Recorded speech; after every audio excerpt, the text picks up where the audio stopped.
Hello everyone, my name is Stela and this is my final reflective video essay for the viral video module code COM342. In this video, I will be discussing two main topics. First, I will talk about what I learned throughout the module regarding viral media theory and practice, and I will do this by analyzing and comparing my previous assignments. In the second and final part, I will be reflecting on my development of leadership and teamwork skills throughout the entire length of the module. Part 1. As mentioned beforehand, I'm going to be looking at my two previous assignments and their viral performance. My individual video titled You Don't Belong Here, and my group project Feminism on Instagram Made Easy, breaking down Mahoney 2020. To understand their viral performance, I'm going to mainly focus on Jonah Berger's work in Contagious and the steps, and on the top-down strategies used in the projects. For my individual project, I decided to do a digital activism video. This past year, seeing what was happening internationally due to the murder of George Floyd and the Black Lives Matter protests was really impactful. And upon witnessing a lot of misinformation and lack of interest, I felt compelled to do my part. Besides sharing countless posts, I created my own in Portuguese, since I had yet to see accessible information related to the movement be shared in my language. My post ended up going viral, with many people reaching out wanting to start a conversation on the topic and asking if they could share my content. It was a very rewarding experience to see the positive impact digital activism can have, even when you have a small account like mine. This digital activism video was a second chance at making a difference and to formally apply viral media theory to have a better result. I really wanted to talk about something that was personal to me, but I was not sure if I was prepared to do so. I had to ask myself if I was ready to talk about my struggles growing up as a child of immigrants online. I am not one to share my feelings publicly, so I also knew that doing so would be surprising and have people more interested in watching my video. This was also the opportunity for me to make a difference in my small town, and that was the last incentive I needed. Looking at Berger steps, I wanted to especially focus on getting the emotion and the story right. Digital activism videos are naturally contagious, and considering the personal perspective I was taking with mine, I knew I had to convey my story clearly and really appeal to people's emotions by being vulnerable on camera. I kept the videos very simple so as not to draw away from my scripts, and I had it appear on screen for accessibility. I also decided to not speak on camera so the voiceover would stand out further. One thing that I decided on very last minute was related to top-down strategies I was going to apply. I did not have any detailed plan on what I was going to do on social media originally. I wanted my video to only be shared around my close and weak ties, due to its personal value. So a big promotion campaign beyond that small target audience was not really my end goal. But with the Portuguese presidential elections being everything anyone talked about on the news, I saw an opportunity to expand my target audience by making it more relevant to what was happening in my country at that moment. I changed the final part of my script to make the video in opposition to this one candidate with anti-immigrant and xenophobic ideals. I was vocal on my post about my position and reached out to influencers who were covering the elections.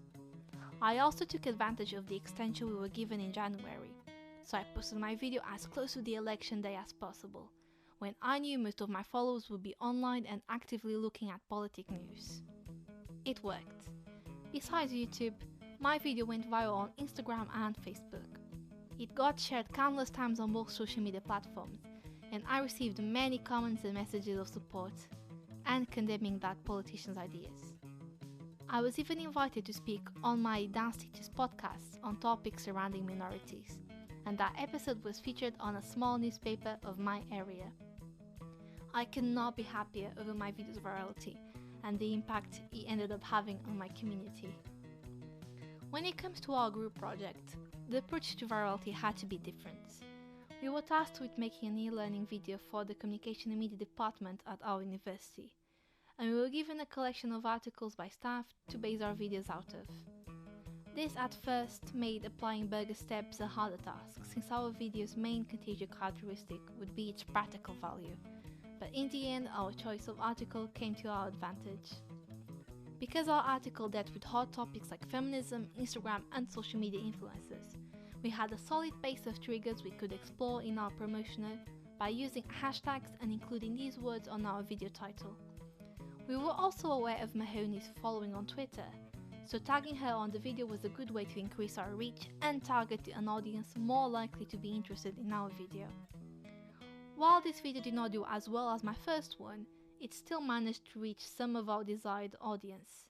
Most of our views came from external sources, which means our social media promotion was the main source of activity.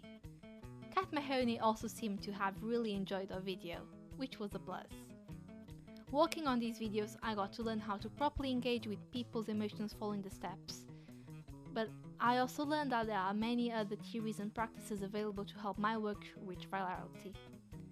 We also learned how important applying top-down strategies to our promotion is. Understanding our target audience and how it behaves is crucial to a viral video success, and something I will be engaging with more in my future videos. Part 2. In this part, I'm going to be reflecting on how my teamwork and leadership skills have developed throughout the module. It would make sense for me to focus on the group project for this part, but I am actually going to start once again with my individual video. For my original idea, my plan was to film on several different locations around my hometown, and with my filming equipment, I really wanted to get interesting and dynamic shots and camera movements to make the video more visually captivating. Of course, I could not do this all by myself, but COVID was spreading rapidly and restrictions were getting tighter, so asking friends for help would not be safe. With my parents and other family members busy with work, this led to me to make a very hard and unfortunate decision that would drastically affect my work. I asked two teenagers for help. Jokes aside, both my brother and cousin were very happy to help me and be my cameraman for the 2 days we went out to film. This was the first time they got to see the kind of work I did for university, and I was glad to finally be able to share my interests with them and have them be part of it. However, things did not go as I planned, and a lot of the issues, looking back, came from my poor leadership skills. Firstly, I was working with two unexperienced people who had never done any camera work.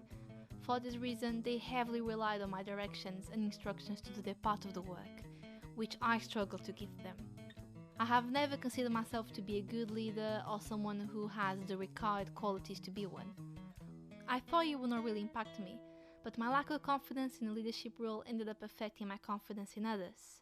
I did not truly trust my brother or cousin to do the good work out of me already not trusting myself in that position.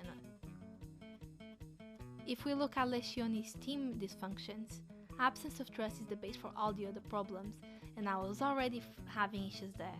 I am also able to recognize my fear of conflict in that situation.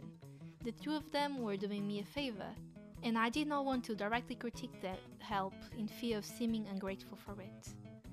Secondly, they are kids. What for me was a serious project, for them was a fun afternoon playing around. This would have been fine if I had taken a more directive or even pace-setting approach to my leadership.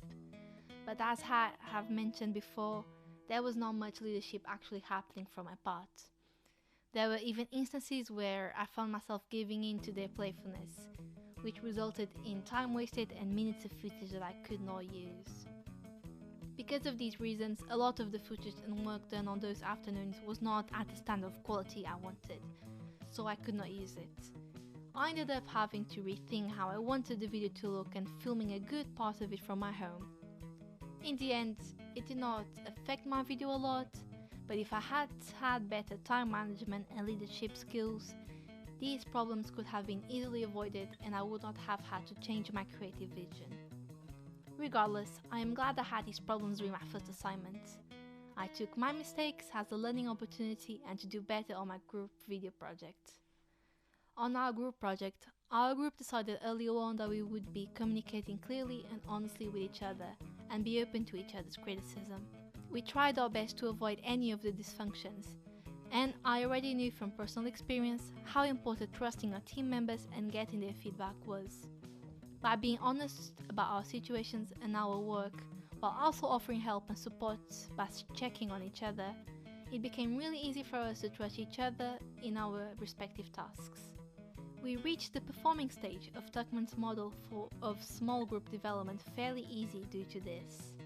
Our group was fully concentrated on their individual tasks and the end goal, yet also flexible and supportive enough to check on the other members.